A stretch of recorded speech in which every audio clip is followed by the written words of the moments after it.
She was once called the most beautiful woman on earth, a face that seemed sculpted by light itself, a symbol of post-war glamour, desire, and cinematic perfection.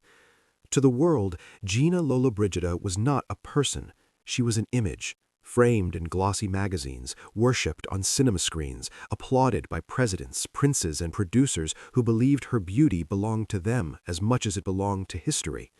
But behind the carefully posed photographs and triumphant premieres lived a very different woman.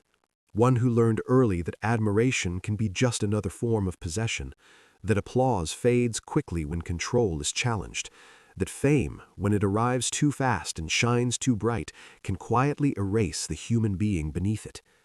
Gina's life was not a fairy tale written in gold. It was a long negotiation between dignity and survival, between being seen and being owned, between standing still for the camera and fighting desperately to move on her own terms. Every smile the public adored was practiced restraint. Every glamorous entrance concealed years of pressure, fear, and isolation that no spotlight ever revealed. As the decades passed, the world celebrated her legend while ignoring the cost. Lawsuits replaced love, betrayals came from strangers, then from those closest to her. Power circled her like a shadow that never truly left. And when the cameras finally turned away, Gina Lollobrigida was left to confront the one truth no image could hide. The story of her life is not about beauty, it is about endurance, and the quiet strength it takes to remain yourself when the world insists you are something else. Long before the world learned her name, Gina was simply a girl growing up in a modest Italian household, far removed from glamour or applause. Her family valued discipline over dreams. Art was tolerated, but cinema was forbidden. Films were considered distractions, dangerous fantasies that led young women away from respectability. Yet even then, curiosity burned quietly inside her. When no one was watching, she listened to stories, studied faces, imagined lives larger than her own. Then the war arrived and ended childhood without warning. World War II tore through Italy with ruthless speed, dragging ordinary families into fear they could neither escape nor understand. When Gina was still a teenager, soldiers stormed her home one night, shattering any remaining sense of safety. The walls that once protected her family meant nothing. In a single moment, stability disappeared. They fled. Not dramatically, not heroically, but desperately, carrying only what they could hold.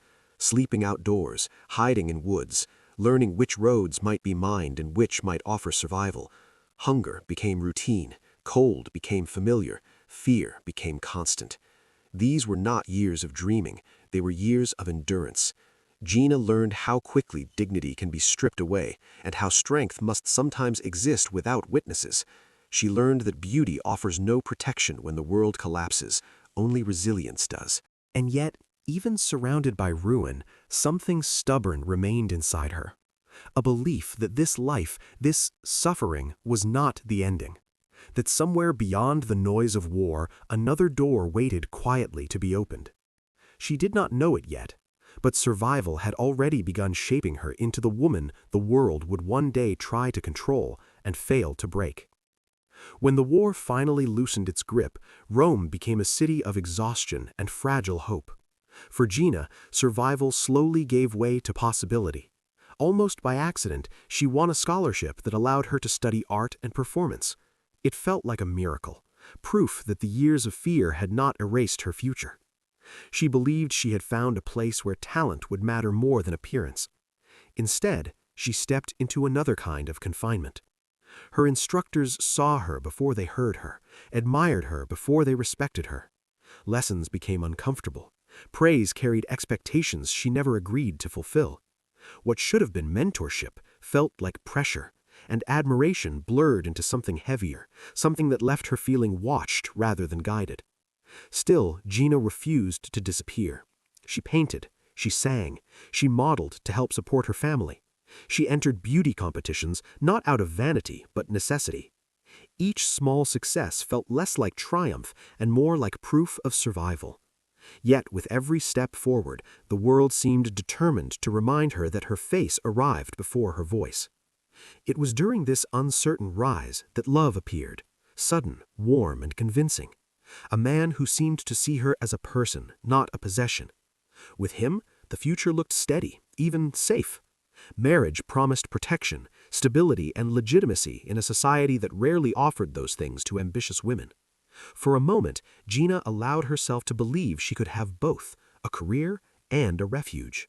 She did not yet understand that love, too, could become a boundary, and that the hardest battles of her life were still waiting, quietly, just beyond the edge of success. Marriage was meant to steady her life, but instead it exposed its first deep fracture. As Gina pushed forward into cinema, her early roles carried enormous expectation and crushing disappointment. One film, meant to introduce her as a serious actress, failed publicly and mercilessly. Critics were quick and unforgiving. They praised her appearance while questioning her talent, reducing years of effort to a single cruel conclusion: beautiful but replaceable.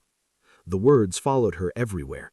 They echoed in studios, in meetings, in conversations she wasn't meant to hear. And worst of all, they followed her home.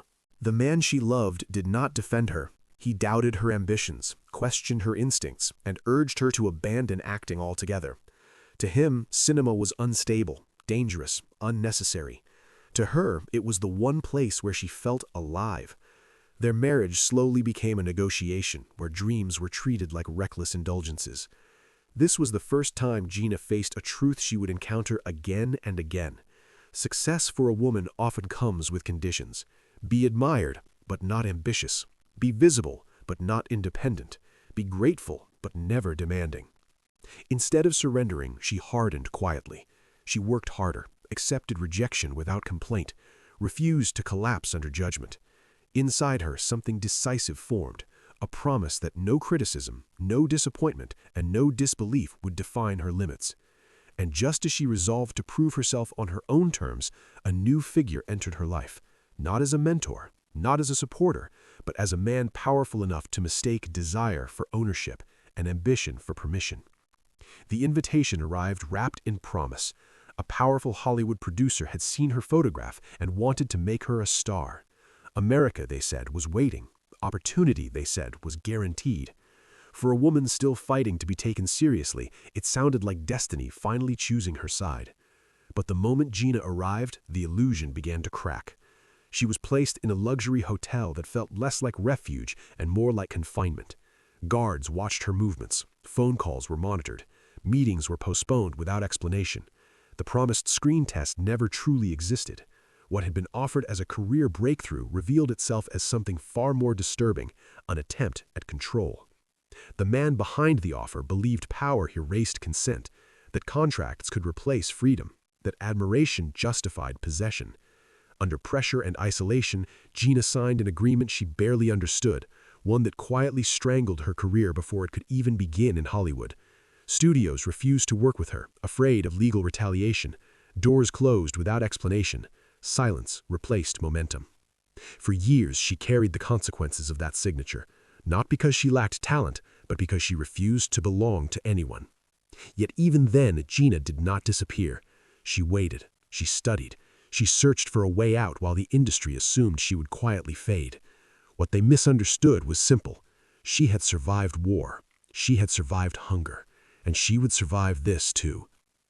The escape, when it came, was slow and costly, but it returned to her the one thing no contract could erase: her autonomy. Freedom did not bring peace, it brought resistance. When Gina reclaimed control over her career, success followed, but so did punishment. Lawsuits appeared without warning. Contracts were weaponized. Each refusal to be reduced to decoration was met with retaliation. Still, she stood firm, even as rumors spread faster than truth. What she gained in independence, she paid for in isolation. Over time, her marriage collapsed under the weight of distance and disappointment. Divorce, still controversial in Italy, turned her into a symbol of defiance once again. Later, she reinvented herself through photography and journalism, proving she was more than the roles she once played. She even stepped into politics, not to win power, but to test whether her voice still mattered. In her final decades, love returned, and with it, chaos. Younger men, legal deception, financial disputes, and public ridicule followed her into old age. The most painful blow came not from strangers, but from within her own family, when trust fractured beyond repair. Courts intervened, assets were frozen, dignity became something she had to defend yet again. Only near the end did Gina speak openly about hidden wounds, assaults she endured in silence long before the world ever called her powerful. She named no one, she accused no one. She simply acknowledged the pain she had carried alone. On January 16, 2023, she died quietly in Rome at 95. No spectacle, no final performance. What remains is not just beauty frozen in film, but a life defined by resistance. A woman who refused to be owned, who endured admiration, control, betrayal, and solitude, and still remained herself. Not flawless, not untouched, but unbroken. Long after the applause faded, what endured was not the legend the world created, but the woman who lived behind it. Gina Lollobrigida never asked to become a symbol. She became one because she refused to disappear when others tried to decide her worth for her. Beauty opened doors, but strength kept her standing when those same doors were slammed shut. Her life exposed a truth few were ready to face, that admiration often comes wrapped in entitlement, and success demands a price that women are expected to pay quietly. Gina never paid quietly. She resisted in courtrooms and contracts, in private choices and public refusals, even when the cost was loneliness, even when it was misunderstood.